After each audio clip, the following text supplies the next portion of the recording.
Hello, magandang araw sa lahat dyan, mga viewers natin dyan. Yun guys, nagulay tayo ng, magulay tayo ng puso ng saging. Yan. Tapos ko na ang tawag dyan, gitad-tad guys ba? Tapos ko na gitad-tad. So, ang gagawin ko nito guys ay kunan natin ng anong tawag ng tagok inday, ha? Dagta. Buti na lang may tutor ako dito sa gilid. Kuhaan og dagta. Tagok. Dagta daw. Gawin kong lumpia itong puso ng saging na tapos ko na gi-chop guys ng pino, parang ma-adobo.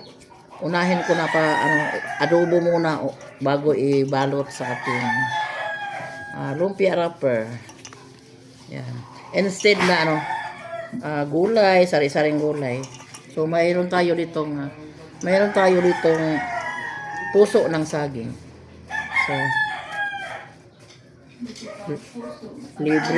libre na yung libre na yung ulam natin kapag may puso tayo ng saging. And then magbili lang tayo ng lumpia wrapper gaya nito. Yan. So 50 pesos yung kasya nitong 3 pirasong puso ng saging. Yan, tadtarin. Yung unang proseso ay tadtarin muna ng paganyan kapino. Pagkatapos kuhaan ng dagta, yung tagok niya, kay ito yung magdala ng parang apod pait like guys ba. So pagkatapos nito maggisal kayo ng lamas, parang maadobohin na. Kapag wala ng dumikit dito, meaning wala ng dagta. Yan. So magawa kayo ng lumpiang galing sa puso ng saging. Masarap. Ganituhin lang ninyo pag proseso. Masarap din ito isahog ng dinuguan.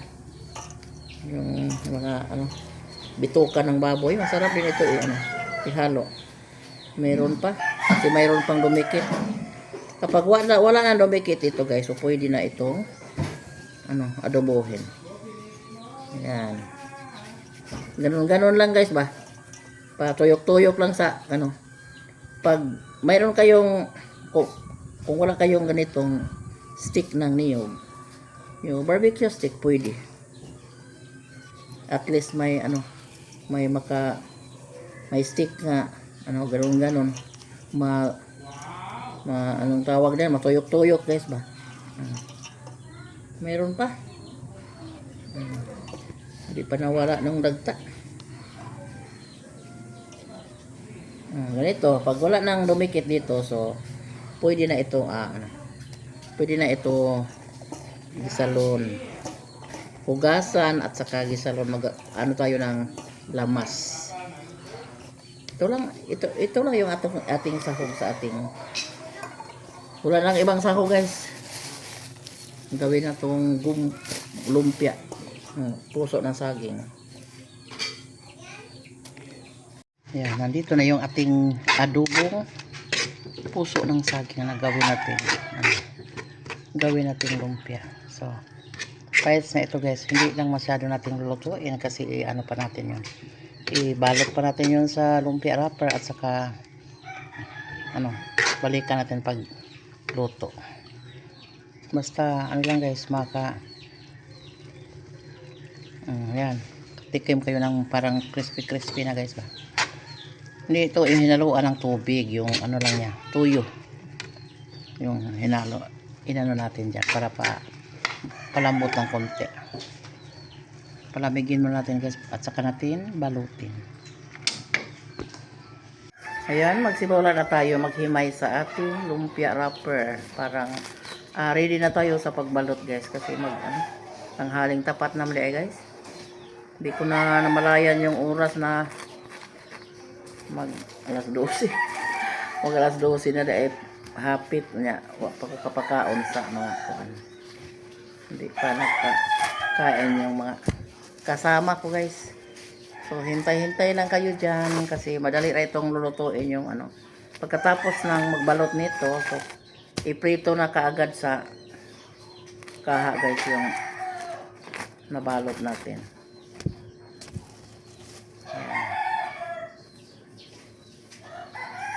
Madali lang yung proseso sa guys, sa paggawa ng lumpia. Kahit anong gawain mong lumpia, magulay at saka yung ito. Mas sa bagay mas matagal yung puso kasi mag-chop-chop pa. Di gaya sa gulay na merong gulay na kaagad, bili kaagad tayo ng maging gawing lumpia. Pero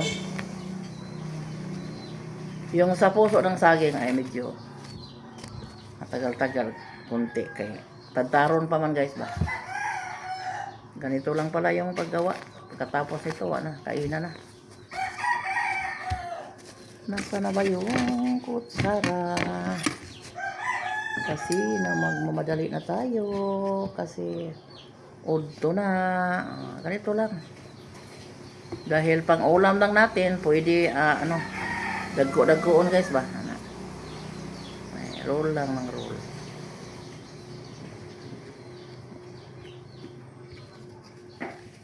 Ganito. Balot na. Hindi na kailangang ayusin ng mabuti kasi hindi naman ito pang binta, pang ulam lang natin yun.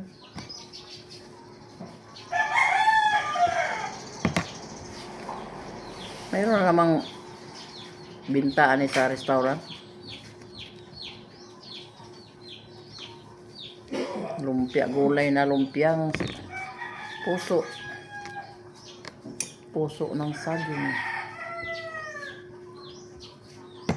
Daming magawa sa guys, sa puso ng saging. Pwede ginataan, pwede pang sahog sa dinuguan, pwede din gawing lumpia.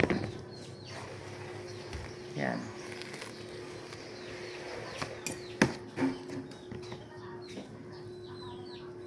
Same process lang gihapon hanggang matapos yung pagbalot. Magsimula na tayo sa pagluto guys sa ating lumpia. Yan. Binaliktad ko na guys kasi medyo na brown na yung first hangin natin. Ito na yung ating mga nabalot. Inuna ko na lang sa pagluto yung iba guys parang may makain na yung may makain na yung tao natin sa tanghalian kasi paunahan sila sa sa pagpakain.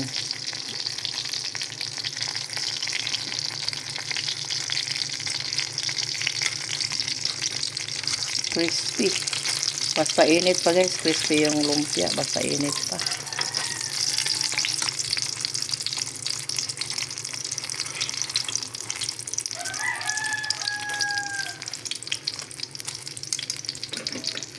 Yummy. Yan, pinapakain ko na yung tao na tumutulong ni Donnie sa siya yung palaging tumutulong ni Donnie sa paglinis ng mga tambo natin guys. Ang daming tambo. Siya lang yung palaging tumulong ni Donnie sa paglinis. At si Lisel din yung katulong ko sa paggawa ng palagi si Lisel. Siya yung katuwang ko palagi sa paggawa ng walis. Kasi hindi ako straight sa paggawa guys. Magtindog-tindog, malangan, magluto. Yan. Hi, Bor. Hi. Inakain tayo. Inakain tayo. Inakain tayo. Pangagdabor. Kain. Kain tayo. Upat ka buwan na kanini mo, no? Apat buwan. Yung anak niya ay ano, sabay lang daw ni Donnie yung anak niya sa pagkain kasi ano pa sila, may ginawa pa sila, nagtina pa sila. Mayroon tayong lami. Gusto kang tuyo, ana? Tuyo? Imong ibutang tabang o parat? Ito lang. Ha? Ito lang. O niya? Ay, inuunan. Pag ganahan kag tuyo, lami ang taan mo kitsap, no? Wala tayo kitsap. Ay, naman itong tuyo. Ang tayo, wala naman tingnan po yung tuyo, bo. Parang nahurot mo. Sakto naman ka, di man katabang. Ito lang.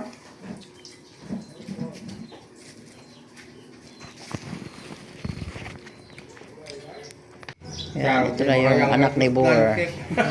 Pangagda, inakain tayo. Kasi papa ni mo ganyan, ingon kain tayo. Inakain tayo. Sige na, bangagda na. Uy, di na mauwaw. Ano na gani sa amo? Di na mauwaw. O niya, birthday marunay mo. Unsa may mo, pila may imong edad? Pila imong edad? 11? Ese. 13? Ese na. Wala lagi, hindi na Trisi alam. na ka ba? Wala lagi taon na kahibaw. Ese na. Uy, Trisi na ka? Agi pong amahan. Patuloy na tao, ma. Gahapon ko no 12 nya, karon ko no alawa 13 na. Ugma ba? Patuloy na ta. Diyan pa kaon pa oh. Naisos, nai ko no. Oh. Uy, Ito Ha? na. Adi na. Di mapugkuno siya anak kay.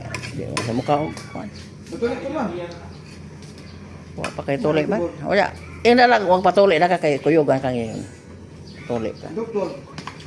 Oo. Wala, unsa may imo? Sagot ni Papa ni mabayad sa doktor. Unsa may imong kuan? Mula nung pag ano niya guys. Makano sa Ah, bulalo. maliit pa siya, hindi siya nakatikim ng cake. Hindi. Hindi siya naka ano ng Dungay mo ang yung cake Papa pag birthday. patuloy. Ang sabi ni Donnie, bilhan daw niya Tagaan mamaya ng lechon manok. dua. Parang makapil yung bata na ano, kaarawan niya ngayon. Kawawa naman. Wala nang ano, mama. Nilayasan sila ng mama nila, yung papa. At saka yung papa niya, ay, ano, parang Kung magpatuloy ka, adto ko nung kagdos, doon naman yung magpatuloy. Tagaan ko nung kagdos. Tuloy man, magtuloy man. inigkahuman, inahuman na magtinawa pa. Humana? Ladies man pang. Maligo lagi ka ha, hoy, maligo ka niya, kumain mag-ilis ha? Kabor. Mag-ilis ka niya, ayaw ko maligo. Dito na sila ano guys, kain. Ang agahan, tanghalian sa kahaponan. Ano yung lumpia at saka yung paksiw. Paksiw na isda. Maligo niya kay Kauman niya, mag-ilis ha. Ganihan na akong giingnan. Ganihan akong giingnan. 13 daw yung ano mo, yung edad mo. Ayan, magandang gabi sa lahat. Yan guys, palagi tayong nandito sa kusina kasi magluto tayo. Ano yung lulutuin natin ngayon guys ay parang may ano, nagpansi tayo kasi may bata dito na iniwanan ng kanyang mama. And then yung papa ay ano, kumbaga hindi naman siguro matawag ng kulang sa isip kasi masipag pa siya magtrabaho. Ano lang siguro yung tawag ng tao niya, late development siguro kasi hindi siya marunong mag ano ng mga bagay-bagay, yung mga magbilang ng pera. Kasi may ano siya, may sahod siya dito sa amin ha. Kasi katuwang siya ni Donnie. Katuwang siya ni Donnie sa paglinis ng trabaho sa tambo namin. Masipag yung taong magtrabaho guys. And then, dahil sa wala ng asawa, yung kanyang anak ay bit-bit din dito sa amin. So kawawa naman. Pinaano na lang namin dito sa... Meron naman silang kubo, umuwi man sila sa kanila. Pero yung bata nandito lang nakatira sa amin. Dito lang siya nakahiga. And then, binigyan namin ng mga damit, binigyan namin ng... Iwan ko, maghanap ako ng mga maliliit na mga damit sa mga anak ko noon kasi ang bata guys ay may 1 buwan pa dito sa amin kasi nakatira doon sa ibang bahay. Nakatira sa ibang bahay noon. Kasi parang mahiya siya magdala dito sa anak niya dito sa amin pero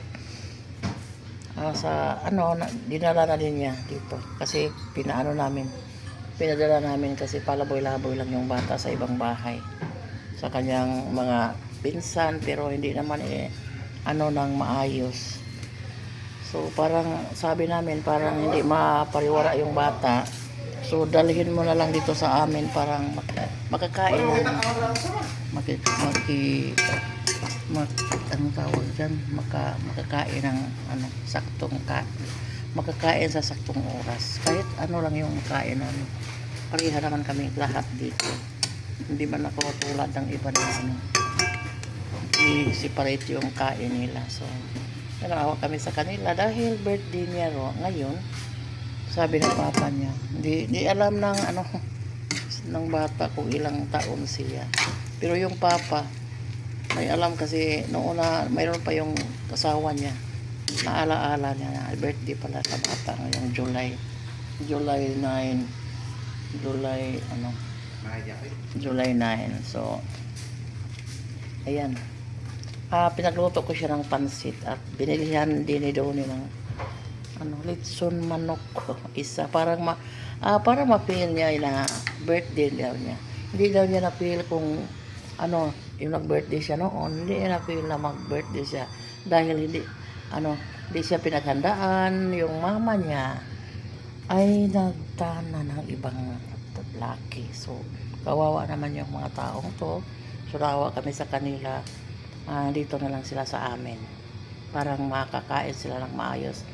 And then, yung niya, yung bata, ay di niya na alaala na may birthday siya noon. So, pinaalala namin sa kanya ngayon na birthday niya, pinaano ko siya doon sa simbahan, pinatirik ng kandila, and then, binilhan ko din siya ng maliit na cake. Kahit maliit lang, at least ma-feel niya na birthday niya ngayon. So, nagluto ako ng pansit, guys. Fresh making lang yung niluto natin, guys. Parang kulang tayo, konti lang, maliit lang yung budget natin. Pero at least naalala sa bata na may birthday pala siya. Ayan. And then nagkatay din kami ng isang manok para gawing sabaw. Ayan. Iulam namin sa hapunan, guys. Hindi alam sa bata na pinaghihandaan namin sila. Kasi pinakain sila namin hapunan. Umaga, tanghali at saka panihapon. Parang hindi na sila sa kanila. Wala daw silang bigas, wala daw silang gamit. So, ayan. Ayan, ito na yung mga handa natin. Kunting handa para sa birthday sa bata ni Edmar. Edmar yung pangalan ng bata. Yan, binilihan siya namin ng para makapil naman lang siya ng birthday. Kawawa yung bata, hindi daw niya na-feel kung yung birthday kasi nandun pa yung mama niya. Hindi po. Maliit pa siyang iniwan, mga 1 year old. Mahigit ba? So, hindi niya na-feel na mag-birthday siya. Yung kanya lang papa yung nagtaguyod sa kanya na na late development po yung papa niya kasi hindi marunong, parang kailangan ng guidance. Kailangan pa ng guidance. Binilhan din siya ng Goldilocks kahit maliit para yung bata masaya. Yan, nandito na silang dalawa, yun yung papa niya. Ngayon karon na lang sa nakakuha cake. Taon po. Anya, unsa may feelings? Unsa may gibati? Unsa man? Ha? Unsa nalipay ka wa? Tubag nalipay ka wa? Nalipay ka wa? Ha? Nalipay ka na kay handa? Nalipay ka? Mahiyain yung bata. Nya pila na may mong edad? 13. Kinsa nang ingon? Kinsa ingon imong 13? Papa nimo no. Nahala, kauna kay gutom na isabaw. Hay naman na iyong sabaw diha oh. Bi blow sa kandol bi kanang. Uy pa. Sige na. Happy birthday. May mo kanta ba kay aron makapili sa birthday. Happy Happy birthday to you. Taon po. Amo ato magkono diha. I-add to sa nang coke dito. Lang ang nasa. Tawa ko may tingog. Dito tug natin wa pa Sige na, Edmar. Edmar, sige na. Sige na. Mga unta. Naay sa baon ay kuan. Daging sa bawal. Nagkat ka. Ikaw mo ba? Naay kuan ay pansit niya ako. Pwede na palit tutuki. Nako, boss. Sabi na, itong drama. Sa bawon.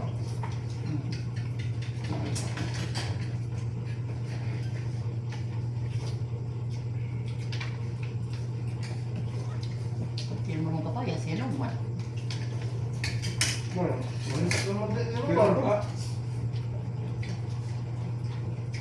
Ay, kuwan mo.